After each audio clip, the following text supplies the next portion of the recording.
if you have the ability to help someone, you have an obligation to them to reach out to them. Now, let's unpack what I mean by this. Friday afternoons is the best time to call. Friday afternoons. Okay, I know there's some people like, you got to be kidding me. Here's why I like Friday afternoons, because Friday afternoons, people are starting to wind down. Friday afternoons, there's generally fewer meetings. Friday afternoons, people are a little more relaxed. I get more people to pick up the phone on Friday afternoon than any other time of the week, period. Salespeople, they, oh yeah, my call to action is to get the meeting booked. And the person books the meeting just to get you off the phone. They have no intention to be there for that second call. They have no intention, but they just gave you the satisfaction that you got a meeting booked when they're going to blow you off in a heartbeat. My approach radically changes that. And it just makes it so much more comfortable for both parties.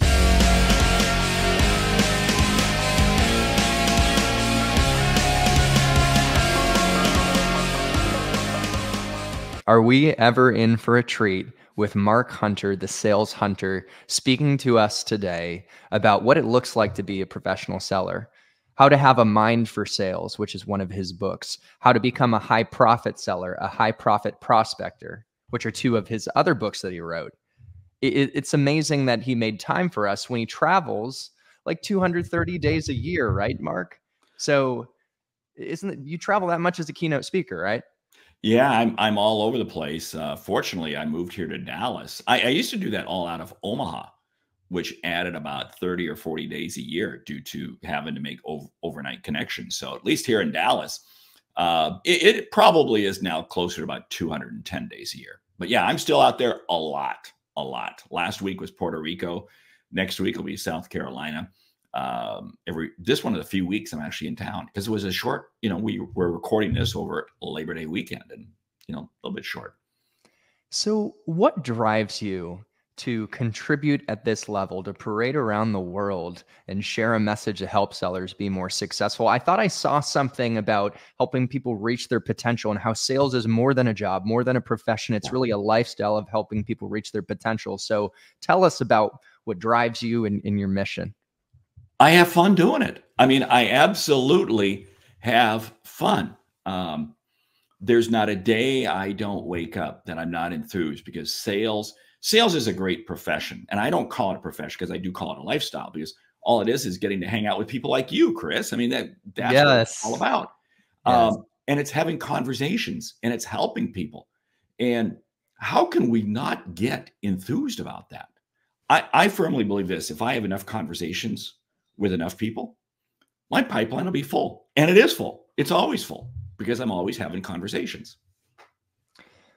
That resonates with me. Back when I was in college, I loved people, and that is literally why I got into sales. So it's great to meet someone who gets it. And we're going to talk about opening conversations today. We'll probably dig into closing a little bit. But when I saw you out at the National Speakers Association, where you were training professional speakers on how to sell themselves to get book meetings, you shared a line that really fired me up. And I even shared it on LinkedIn about essentially you have a responsibility to call people and reach out when you know you can help. And I thought that was the most empowering mindset shift, because most of us are terrified to pick up the phone because we're probably not coming from the right place. But can you, maybe you could share that quote more specifically and speak to that mindset? Yeah. The number one problem salespeople have is prospecting. Let's not get it. They want leads. They want qualified prospects. They want people to be dropped in their lap who they can just sign the deal and move on. That's not selling. Prospecting is where it begins. And my whole line is this: if you have the ability to help someone, you have an obligation to them to reach out to them. Now, let's unpack what I mean by this. An example I share, you probably heard me share the story. If I had problems, and I have plenty of problems, my kids tell me all the time, Dad, you have got a lot of problems. And if I knew that you, Chris, could help me, I would want you to reach out to me. I would want you to help me. If I found out later on that you did not help me when you could have, I'd be upset at you.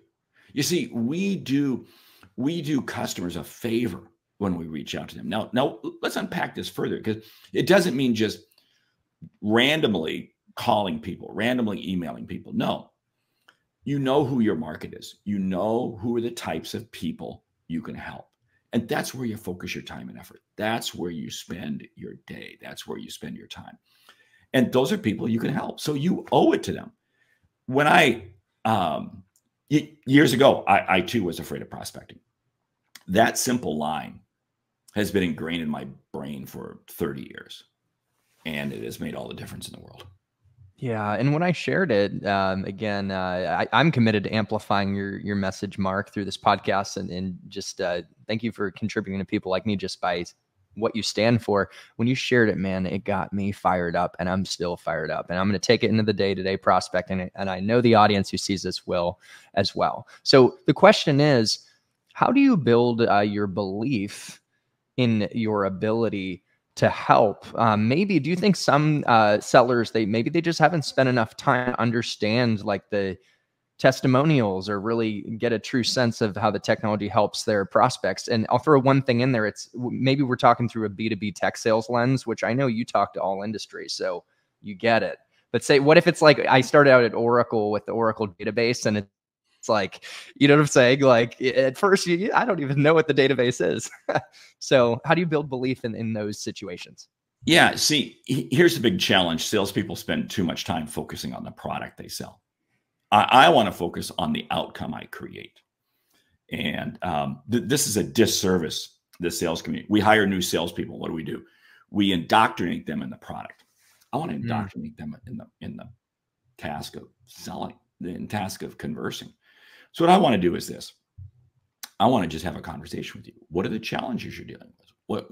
What are the issues? Then I'm going to go back and I'm going to find, do I have a solution that can help you? And if I have a solution that can help you, great. If I don't have a solution that can help you, I'm going to refer you to somebody else. And there's nothing wrong with that. That's a beautiful thing, because when Chris Wilson, I was talking to you, and you have some needs, clearly not as severe as mine, but anyway, I got problems. Yeah, and my solution doesn't quite fit you, and I refer you to somebody else. Now, here's what happens: the person I refer you to now appreciates me that much more, right? And if they are able to help you, then guess what? You like me even more. Guess what? I've made two fans. Yeah. Somewhere along the line, you do that enough, and you're going to create business for yourself. So again, it's just listening to the customer, because the biggest problem salespeople have is they lead with the product. Don't lead with the product. Don't lead. Nobody wakes up in the morning and says, man, I sure hope somebody calls me and tells me more about the Oracle database system. Said nobody ever, period. So again, it's I want to have a conversation with you. This is why I also say the best sales presentation ever made is a sales presentation never given. Whoa, drop the mic on that one. Because what I mean by that is that if we walk in with a presentation, hey, let me, or on a Zoom call, a Teams call, I'm going to walk you through slide by slide. They can watch a YouTube video on that. Nobody says, man, I hope I get bored to death by another 3 sales presentations today. What they want to have is they want to have a conversation. So I've got to know my presentation. I've got to know my stuff very well, but I want to know it so well that I don't need it. And wherever you want to go, I'm right there with you. You talk about creating trust. You talk about creating confidence. That's how you're going to do it. And no sale. In the absence of trust, price is everything. In the absence of trust, price is everything. The greater the degree of trust I create and confidence I create, the greater the price you will pay. You say, wow, you're ripping off the customer. No, I'm not ripping off the customer, because you find more value. I go to Starbucks and I pay way more for coffee at Starbucks than I do at McDonald's. Now, there's nothing wrong with McDonald's coffee, but I'm willing to pay more because of, I don't know why. It's maybe I got an app. I don't know why, but I pay more, and I always do. You see, customers will pay more because, see, I have a trust relationship with Starbucks. I like their value proposition, what they're able to help me with. And boom, it's fine. So I will pay more for coffee. I love Starbucks. My sister works there, and the Nitro cold brew is far and away my favorite. When I was at the NSA with you and we walked by each other, I always had a Nitro cold brew in hand for sure. You know what? You know what? I have never had a Nitro cold brew. Occasionally, I will get a food drink. Occasionally, maybe once every 6 months. We're recording this in the fall. I will probably get one pumpkin spice latte before it gets. But you're versatile. It's just you have range. I am grande black coffee. Skip the cream. I don't need it. I just want caffeine. Good to know. Well, next time I see it, NSA grande black coffee on me. And the Nitro, I'd watch out because it's power packed, and I already have a lot of energy, and I can tell you have a lot of passion. So it does. I got to be careful, right? It's a lot of caffeine. But hey, you really shared an empowering mindset for a lot of this audience, which some of this audience is aspiring sellers who are looking to break into tech sales and launch their career as entry-level SDRs. Some are SDRs that are calling executives way older than them and way more experienced. So talk about a nugget when you took the pressure off of us and said, focus on problems. You don't worry about the product. I mean, so I appreciate you sharing that. Yeah, that is so true. It's just, and I don't know what your problems are. I mean, I can do research on the internet. I can find out what the industry is going through, et cetera, et cetera. But I got to talk to you because there's two types of problems that you have. There are your business problems and there are your personal problems. And I may not be able to help you with your personal problems and I help you with your business. I may not be able to help you with your business problem and I help you with personal problem. Example, you may be dealing with a customer who they're bent on getting promoted. They'll do anything to get promoted. They are absolutely on a train. That's a personal problem. So if I can help you get promoted, that's great. Or it might be the fact that, you know what, you just want to be able to pack it up Friday afternoons and go home. You don't want to think about work. That's a personal problem. There may be business issues because we've got a new system we've got to put in place. We've got to do this. We got to do this. And what I always say is this, go downstream. Go downstream. Now, what do I mean by this? No problem stands alone all by itself, but it's always connected to something. And I want to go downstream and find out, how does not solving this impact this? Impact this. In other words, it's really truly understanding the customer's customer. And many times what happens is we'll use Oracle. We've been talking about them. So it's all, but you need the Oracle database in place, because you're going to be doing X or you're going to be doing Y, those types of things. And almost what happens is the X or the Y becomes more important than the solution you're selling. Oh, you know what this does? It increases the value of what you sell.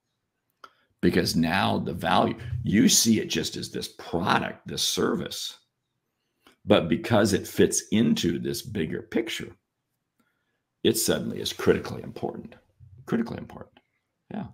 I was chiming in because I love there's a tie into Starbucks coffee, because I noticed the Starbucks point of sale system runs on Oracle. Yes. If that goes down, we can't get our coffee, and Mark and Chris are pissed off, and they might go over to the next best coffee shop. Yeah. But stop and think about this. I didn't know it ran on Oracle, and I don't care. What I want is I just want the app to work. Yes.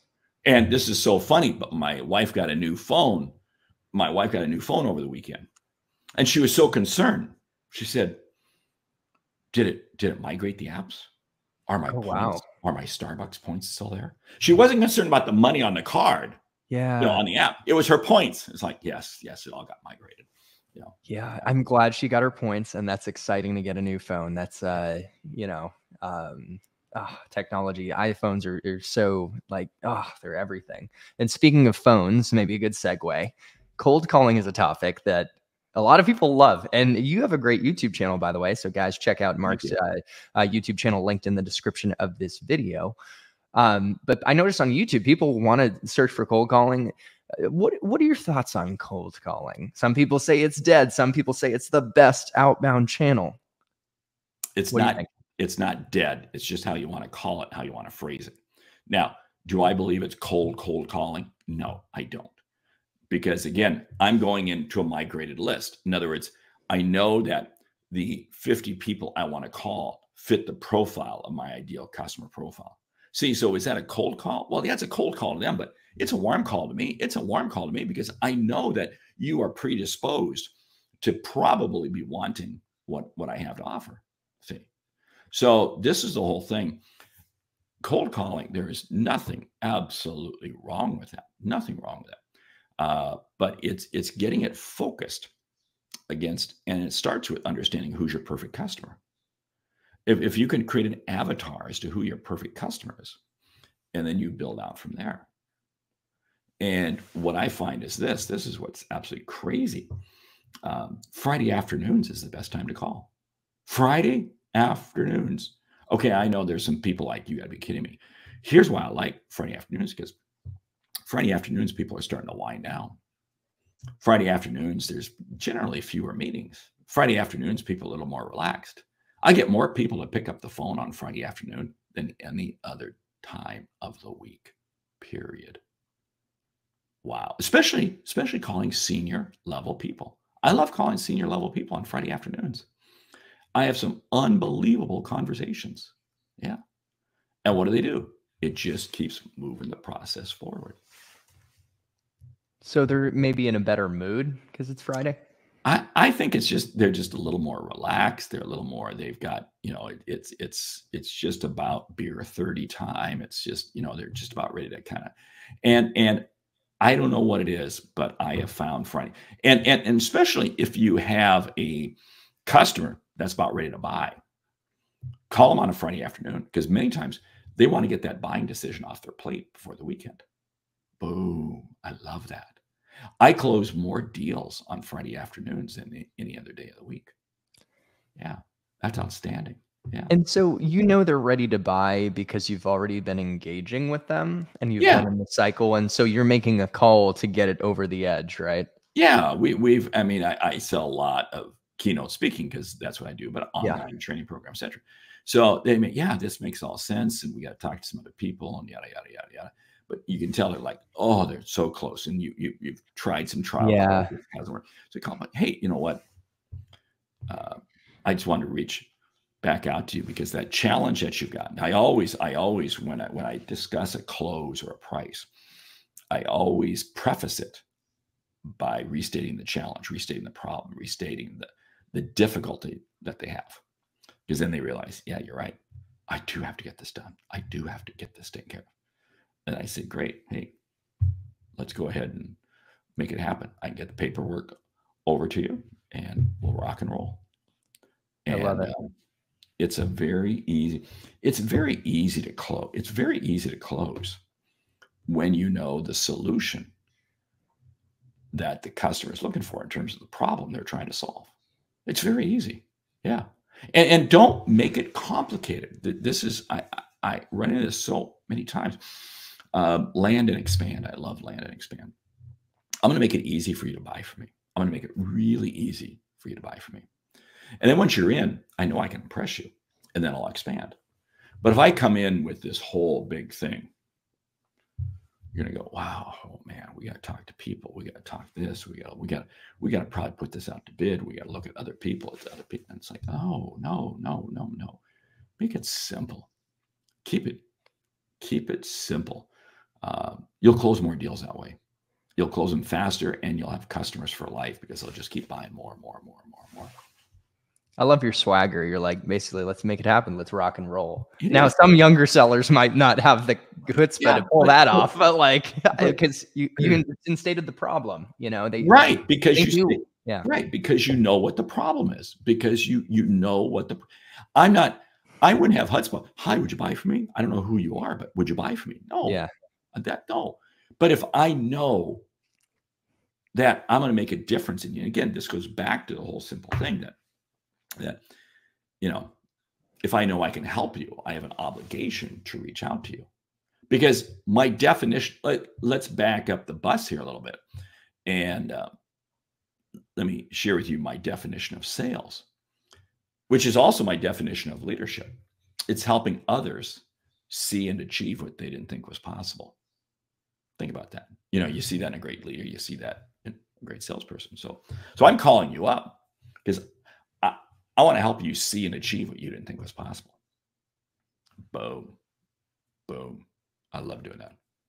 Well, that lights me up. If you can't tell, look, the sun's shining on my There face. you go, Mark, what are the chances this Man, freaking sun is coming right through my window Yeah, now? I'm dealing with overcast and rain here in Texas. You are literally lighting us up, man. I appreciate it. It's awesome. So there's so many things I want to ask you, and I know we have limited time. But just going back to this cold call theme, Friday afternoons are the time to make the calls. Especially when you're closing, reinstate the problem. That's going to drive things forward. It's not that hard. Don't overcomplicate it. Now, I'd love to hear how you approach a cold call that is the first call to a prospect that you know you can help. It would be helpful to hear how do you open the conversation? Yeah. You start off by not saying, "Hi, I'm Mark Hunter. I'd like to sell you something." Click. That's not. What I'm going to do is I'm going to start off by asking you a question. I'm going to say, "Hey, Chris, other companies in your space have been dealing with this issue. Curious as to how you're handling it." And Chris, you're probably going to stop me. Who are you? You're right. Hey, I'm Mark Hunter, the sales center. I get to work with companies just similar to yours, helping them solve that problem. You see, what's interesting is the customer asks the other person to ask you who you are. Now they're listening, because when you first pick up, when they first pick, "Hi, I'm Mark Hunter, the sales center," they don't hear that. They don't hear the first 5 words. So I just wasted. So what I do is I just ask them a question. I love asking them a question to engage them, because they're going to say, "Well, why are you calling? Why are you asking?" And that's when I say, "Well, I've been working with other companies in your industry to help them deal with that same issue. I'm Mark Hunter, the sales center." Wow, this is different than anything I've heard. It is. It really is. This is actually different, because I've had a lot of leaders like yourself come on, give great ways to open calls, great frameworks, and they're all good. This is different. You get right into the problem, right? And then you say your name afterwards, right. That's different. And to me, it's so relaxing. It's so relaxing. Your tone is relaxed. Yes. And because who wakes up in the morning and says, "I hope 5 salespeople call me today"? Said nobody. So if I can maybe get that window where you see me as somebody different, ooh, that's interesting. See? And so I go into every prospecting call with 3 or 4 questions I want to ask you. Rarely do I get through all 3 or 4, rarely, because whatever it is you share with me, I'm going to ask you a follow-up question on it. "Hey, really? That's interesting. Tell me more. Do you have an example? Can you share?" And now, what are you doing? You are not behaving like a salesperson, because you're actually valuing what the customer's saying. And oh, by the way, you know what? They're going to be far more likely to take the follow-up meeting, because you're actually listening to them. So many times I see this all the time. Salespeople, they, "Oh yeah, my call to action is to get the meeting booked." And the person books the meeting just to get you off the phone. They have no intention to be there for that second call. They have no intention, but they just gave you the satisfaction that you got a meeting booked when they're going to blow you off in a heartbeat. My approach radically changes that. And it just makes it so much more comfortable for both parties. Because again, how many times have you had we get this all the time. A salesperson will call you and they're nervous as can be. Their voice is just nervous. You can just tell they're freaking out. And I want to say, dude, why don't you go get a different job, or at least go to work for a different company? Because having that approach, not going to work. Not going to work. Yeah, being nervous, it just doesn't work. And you just got to get better, honestly. You got to build your belief in the product. Like you said, maybe you need to go to a different company where you can actually believe in how you're helping customers, or work on yourself, I guess. Yeah. That's the tough reality, right? Because otherwise nerves they get in the way of connecting with prospects. I'm a single guy trying to get a date. If I'm freaking nervous and bumbling all over myself, it's probably not endearing. It's like, you got to get a little better. You have to get better. And it's focusing on yourself, not your product. I run into so many salespeople with that. Paul, if I had a guy who said, yeah, if I could sell for Yeti, I would take a sales job. Dude, you're in love with the product. That's a pretty bad reason to go into sales. What you want to do is you want to be in love with the customer. You want to be in love with helping people. And I firmly believe it's less about the product. It's more about you. Spend more time focusing on developing. Oh, interesting. That's a paradigm shift then. Is this some drawing from a Mind for Sales? Because I wanted to ask you about a Mind for Sales, and it seems like it's just it hits on all the mindset and the habits needed to be the best seller and probably best you possible. Is that part of a Mind for Sales? Yes, it is, because it's all about you. It's not the product you sell. It's not the price point. It's not your customer list. It's not yada, yada, yada. It's you. I mean, I have watched salespeople who are selling for they've got a product that just doesn't really work. I mean, it works, but they're incredibly successful. Now, people will sit there and say, okay, yeah, so they got the initial sale, but they didn't get the repeat sale. No, they got the repeat sale because the customer absolutely falls in love with them as a salesperson, and they're willing to work with them to help make it work because the salesperson is so good. So yeah, it helps to have a great product. There's no doubt. But don't use that as an excuse. That's what so many people just use that as an excuse. Big mistake. Because then all they'll do is they will chase themselves. And then here's what happens. They go to work for a company with what they perceive as a great product, but they're using the same techniques that didn't work before. Guess what? Those same techniques still aren't going to work, even with a great product. Not going to be there. You have 30 years of experience. I mean, you're truly seasoned. You're speaking to, teams around the world. You're a very confident guy, but were you always this confident? No. Like when you were younger, like what was your evolution? No, I was petrified. I only got into sales because I got too many speeding tickets, and I couldn't afford car insurance. That's how I got into sales. Really? Yes. What an origin story. I write about it in my book, A Mind for Sales, in the first chapter. I was all set to graduate. I was going to get a degree I was getting a degree in marketing, and I did not want to go into sales. I didn't want it. That's just slimy. I got 4 speeding tickets in the course of about 6 weeks because I bought a new car, and I could not afford my car payment, apartment rent, and insurance. Something had to go. And so I wound up getting a job that supplied me with a company car, which was a sales job. I was petrified, but the car was great. Oof, man. I got fired from that first sales job because I didn't know what I was doing. I got fired from my second sales job because I didn't know what I was doing. It was my third sales job where my boss, and I still can remember this. I know the exact suit I was wearing back in the days when you wore suits. It was a brown plaid polyester suit. Now there's a visual image for it. Yeah, I love it. Yeah, and I'm sitting in Bob Stone's office. Bob Stone was not my boss, but my boss's boss. And he sat me down right after lunch one day, and he said, "Do you know why you're in sales?" I didn't want to tell him it was the car because that wasn't going to be the right answer. And then he asked me, "Are you making a difference? Do you really know what your customers want?" Yada, yada, yada. I couldn't answer the questions. I thought I was going to get fired. He said, "What you need to do is you just need to take the time to listen to the customer. Listen to the customer. Have a conversation with them. Don't race to the close. Have a conversation." And it isn't like I walked out of his office and, suddenly the heavens opened up, the skies turned blue, and, money started falling from heaven for me. No. But it began me on my 20-year, my never-ending journey to listen to the customer better. And that's what really began changing my mindset. Because when you put the customer first, and you literally just put the customer first, everything you do is just a conversation. It's just, I have blown more conversations. I mean, this goes back to Michael Jordan.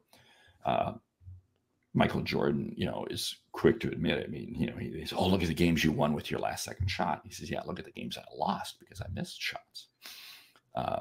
We all miss shots. We all have bad conversations, but that's okay. That's fine.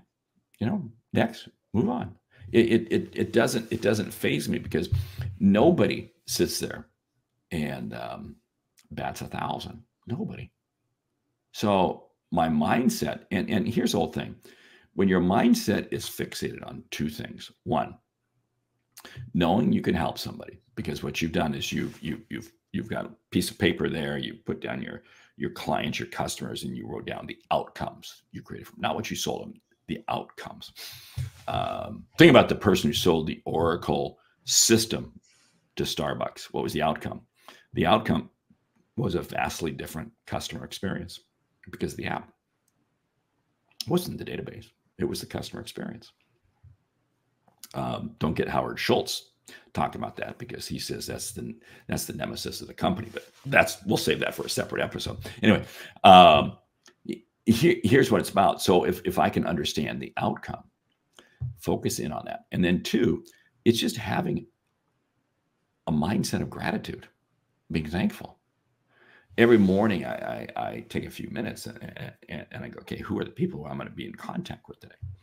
I'm looking forward to it. I'm looking forward to it.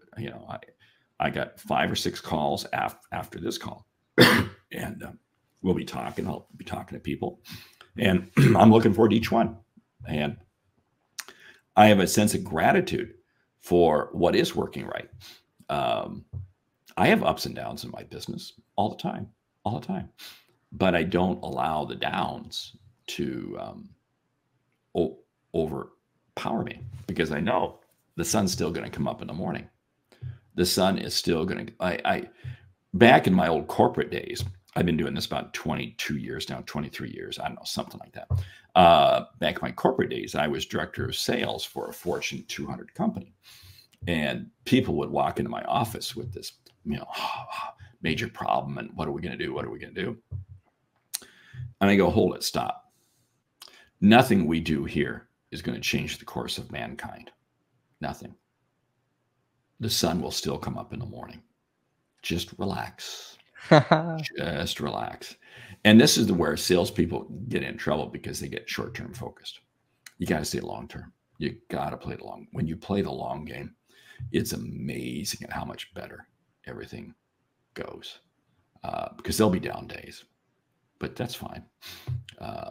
It's kind of the way I look at traveling. I mean, I'm on so many flights, and it always cracks me up because I'll get a flight that's delayed or canceled, or I'm going to miss a connection. Yeah, no biggie, no biggie. I'll still figure out a way to get there, but I'm not going to panic. Just play the long game, and you'll figure it out. And oh, by the way, if you can't, I've only missed one speaking engagement in 20-some years. That was due to a snowstorm in Raleigh, North Carolina. That's a fluke. Wow. And it just happens. And again, it just don't sweat stuff that you can't control. And so it's the mindset. When I have a mindset of just listening to the customer, because here's what I found. My mindset going into a call predetermines the results I get coming out. If I go into a call thinking, wow, there's going to be some cool stuff, and I'm feeling great, it's amazing at what happens. But if I go in with a negative attitude, nothing happens, period. What a masterclass on mindset we just got. Play the long game. Don't get so caught up on the things that go wrong. Have gratitude. I'm so grateful you made time for us, man. This is what a gift to share your insights and push through when you fail, especially early in your career. You were fired twice. Was it 2 or 3 times? Twice. And I thought I was getting fired a third time. And yet you're what I see to be top 50 most influential sales and market leaders. When I look at your profile, from failing not just once, but twice to that. Yeah. I mean, is that not encouraging? I talk to young people out there getting into tech sales. They're struggling. They're failing. They could end up becoming the next Mark Hunter. Like, don't worry about failing. Don't worry about failing. I mean, any startup, any founder will say, you will never have success in a startup until you failed in a startup, period. And so it's fine. It does not, I mean, relax. I mean, I admit, I mean, if people saw me when I was 23, 24 years of age in the way I sold, and they saw me today, they go, this is not the same person. Yeah, but you know what? Years have passed, and you just keep learning. You just keep learning. And when you keep learning, it's amazing that this is the biggest difference between top performers and average performers. Top performers go into any situation, and they always say, there's something I'm going to learn here. There is something I'm going to learn here. Average performers say, there's nothing to learn here. There's nothing to learn here. And they're content with the status quo. Example, my wife loves the symphony.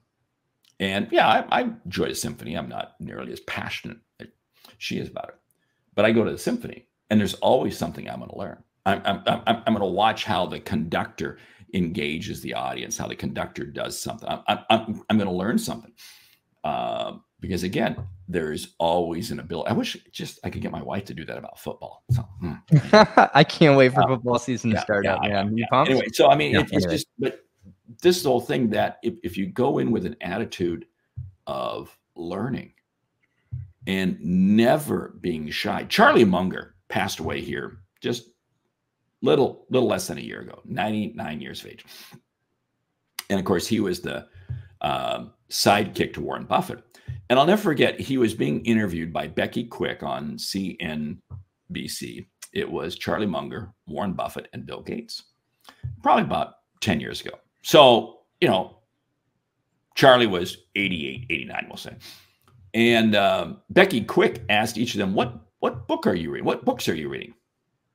And Charlie answered by saying, well, I'm reading a book on electrical engineering and something else. And Becky like, what? And his response was, well, I've never felt I've learned enough about that subject. So I want to learn more. This is a gentleman who was 88, 89 years of age. Wow. Think about that for a moment. I mean, that was just shame. I mean, I watched that interview, and it was shame on me. Shame on everybody who watched it. Because we always, well, I know everything there is to know. There's nothing more for me to learn here. We were talking about football earlier. Tom Brady, no doubt about it, greatest of all time. He was never satisfied with how he came out of the University of Michigan. No, he wasn't satisfied when he won 2 Super Bowls. No, he keeps going, keeps finding better. What's the next level? What's the next level? This is what top performers, and you know what, it drives him to a level of success. Now people will say, well, gee, that's just insane. No, it's not insane, because that's his passion. You see, when your passion is helping people, it's amazing how you never stop learning. I was in Puerto Rico the other day, and I spoke at an event, and afterwards was able to have dinner with 6 very prominent people from the island. And wow, our conversation was a 3-hour dinner. I wasn't expecting a 3-hour dinner. It was all over the place. It was every subject. And I'm just sitting there going, this is just, I'm in hog heaven, because I'm learning different pieces of things, different pieces of that, this, that. Everything from currency valuations to Forex to startups to banking regulations, the EU, I mean, just political system, not only in the US, but in other countries around the world. I mean, it was just such a far-ranging conversation. And I loved it because, man, I came away not only full because the food was good, but my brain was like, wow, this is cool. This is neat. Yeah. That's what we as salespeople, have to put ourselves into. We as salespeople, have to surround ourselves with people that are smarter than us. That's how we get smarter. You know, we become the sum of the 5 people we associate with the most. Jim Rohn said that line years and years ago. We become the sum of the 5 people we associate with the most. So, you know, select your friends carefully. Ain't that the truth? And may we all stay curious, my friends, as Mark encourages us to do. And that example of Charlie Munger wanting to learn about electrical engineering, that's out of left field. That does convict me because, yeah, I love learning about sales. I mean, here we are learning from the best yourself. But I actually have no desire to learn about electrical engineering. But what if I could challenge myself a bit, you know, just to be so curious.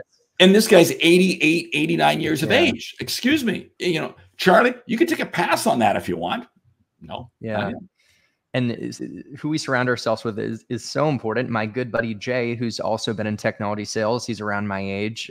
He's such a great accountability partner. He's driven. It's his birthday today. So shout out to Jay. I'm going to see him later. So such great insight in the mindset. Again, we got a mindset masterclass. And in your transformation, into who you've become, I imagine there are certain habits that have shaped you and that you might encourage sellers to embrace. And I thought when I was looking at the book, which I need to dig into, and I encourage the audience to check out, it's linked in the description of Mind for Sales. It seemed like I was looking at a synopsis, there's mindset and habits. And so I was just curious on the habit side. Are there habits, Mark, that really have shaped you that you're like, the young sellers, you need to implement these habits? Habits will get you through a slump. Habits will get you through a slump because if you don't have habits, you'll fall victim to anything. Habits, couple of habits I have. The 10 a.m. rule, the 10 a.m. rule. Every morning by 10 a.m., in fact, when I'm in front of an audience, I say, take out your phone, set your alarm for 10 a.m. And that's not the time to get up in the morning. That's not the time to get up in the morning. I hope you're up before then. But by 10 a.m., you want to have accomplished something significant. Because if you can accomplish something significant before 10 a.m. every day, it's amazing how much better the day goes because you're just more motivated. You got momentum. 2, if your day falls apart because of something, say you're working for a boss or a company and something disastrous happens, you still had a good day. Too many times what happens is people put the most important stuff off until the afternoon. You know, afternoon, we'll get to it later on in the day. And they never get to it.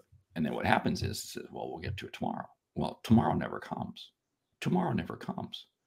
So that's key. The other piece is having a very set routine. Top performers. I love interviewing top performers, and they have a very ritualistic way they start the day. Very ritualistic. And that's part of their habit. It's part of their habit. And it's amazing at what that does for your day because it's so easy to just kind of stumble your way into the day. And if you do that, the day's going to control you. But if you are very deliberate about making it happen, it's amazing how you control the day.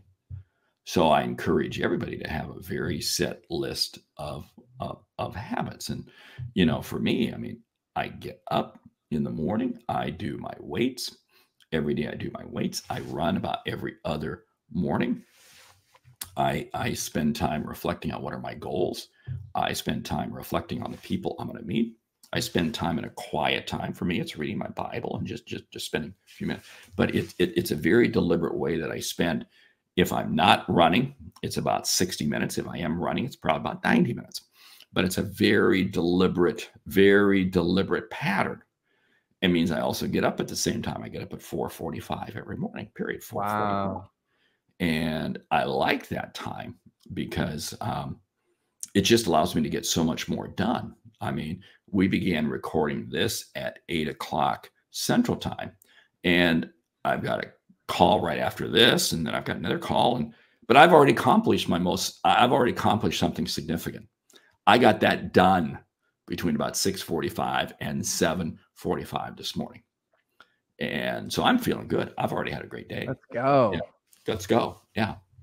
Wow. Getting up that early gives you a space to hit on your most pressing priorities before you're doing things like this, which again, we appreciate in service of others, amplifying a great message. You're going to have customer meetings and things. You're going to be, but you're able to do the highest priority things in that space. And so Thank you for sharing your morning routine Yeah, too, by the way, because yeah, people love that. It's actually yeah, quite interesting to hear and you can morning routines.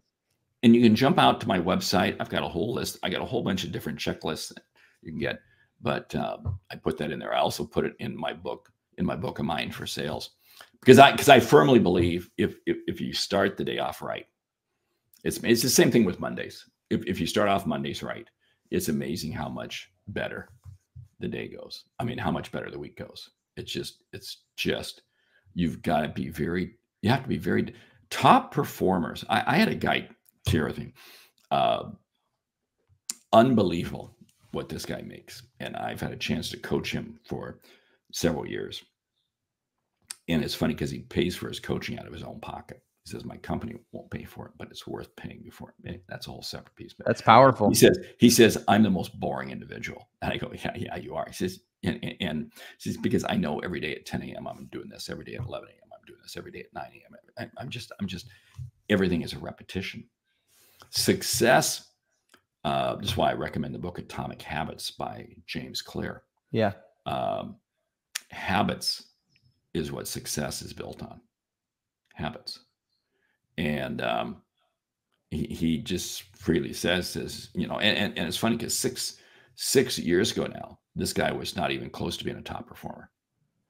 But about 5 years ago, he just said, I've got to do some fundamental changes. And we met and so forth. And it's just been absolutely deliberate. And he is absolutely deliberate. But as a result, he says, my wife says I'm really boring. Yeah. Yeah. It's funny how success it's not like sexy what it takes to succeed, but man, it's like if you implement habits and you're consistent, like, wow. Yeah. Sounds like you transformed this guy's career. It sounds like by working with you, where to the point where he's like, no question, I'm going to put my own money into coaching with Mark. In fact, it's a small portion of the amount of money I make as a result of working with Mark. So I'm really going to do it. What it comes down to is you're buying the gym membership, but you're going into the gym.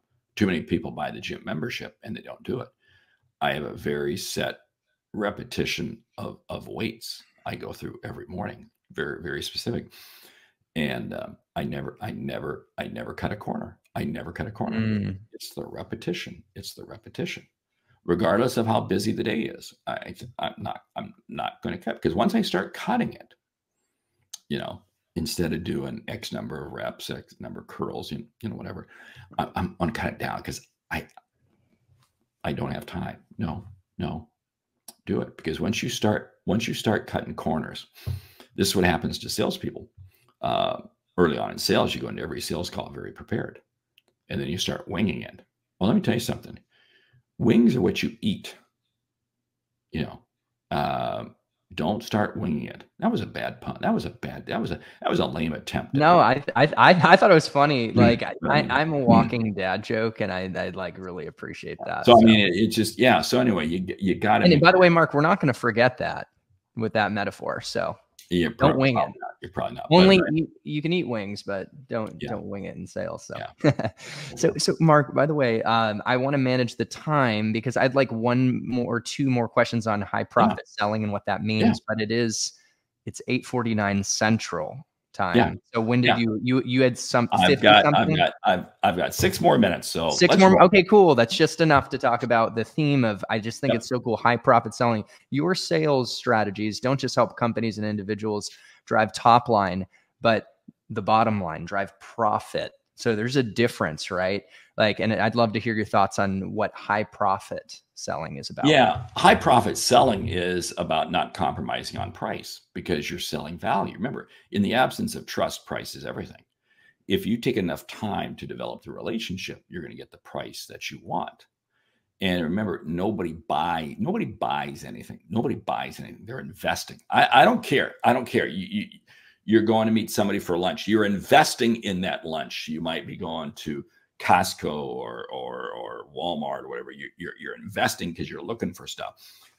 Everything we do is an investment. Every piece of money we spend. And the whole idea is that I'll be willing to pay more because of the return I'm going to get. Go back to this morning, we were talking about Starbucks coffee and McDonald's coffee.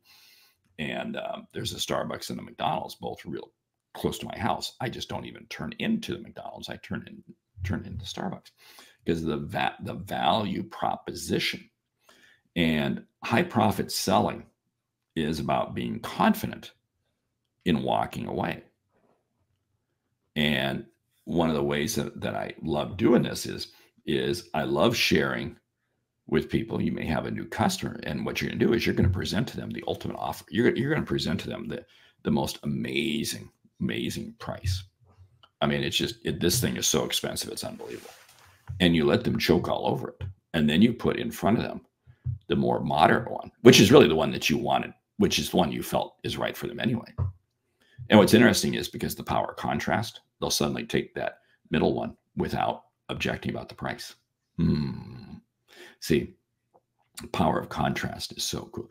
And then it comes back to what we talked about earlier, that you never present a price without the challenges you're facing, without you recapping, here's the problem, and then because otherwise you're allowing the price to stand out there alone. Believe in your price. One of the simple things I tell salespeople do is take your price. You may have a price list, we'll say, and I want you to make a new price list where your prices are now 50% higher. They are now 50% higher. And you put that on your bathroom mirror. You literally put that on your bathroom mirror. And you look at that every day. You look at those higher prices every day. And what happens is you're going to begin to look at those higher prices. Then you're going to look at your price. Wow, we're cheap. We're cheap. I can't believe how cheap we are. Because again, in your mind, it's the power of contrast. So tell us about being a rain barrel versus a rainmaker. I saw this in your present. Did I get that right? I saw it in your presentation. Yes. I thought it was unique. Yes. I mean, this is the piece that rubs me the wrong way. I see too many salespeople, what they are as rainmakers. They take the deals that come to them. Hey, wow, inbound lead. Wow, this is great. Da, da, da. And a rain barrel only captures the water that falls directly overhead. You want to be a rainmaker. You want to be out there making it rain everywhere. And this is why you're actively giving referrals. You're actively giving other people referrals because you know what? That's not a one-to-one relationship, but you give referrals and people wind up giving referrals back to you. You're actively having conversations with, you may be dealing with this one person at this company, but you're going to wind up creating a relationship with 5, 6 other people because you don't know.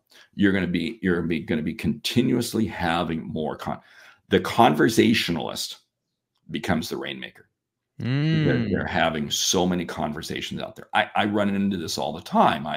I can go back and I can point to dinners I've had with people years ago who today, through a series of things, have brought me millions of dollars.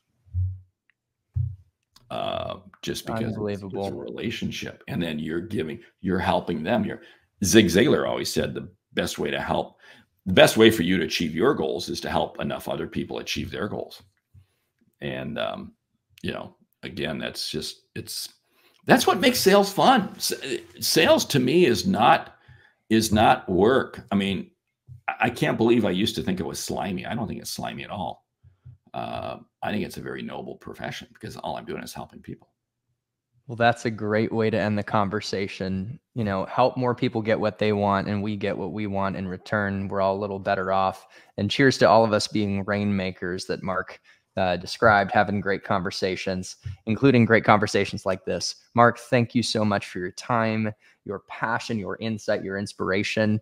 I have linked your books, all 3, A Mind for Sales, High Profit Prospecting, and High Profit Selling, in the description of this video, as well as you have a newsletter that I'll link in the description of the video. Any other calls to action before we tie a bow on this great conversation? No, it's been great talking to you. I mean, sales is fun. This is what we've been doing, is we've been selling because we've been having a conversation.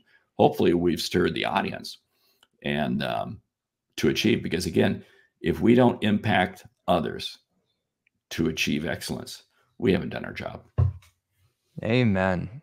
Thank you, Mark. And to the audience, thank you for your time and attention and for investing in your personal and professional development to your success in tech sales and in life. Happy selling and happy living. And we'll see you in the next one. Cheers, y'all.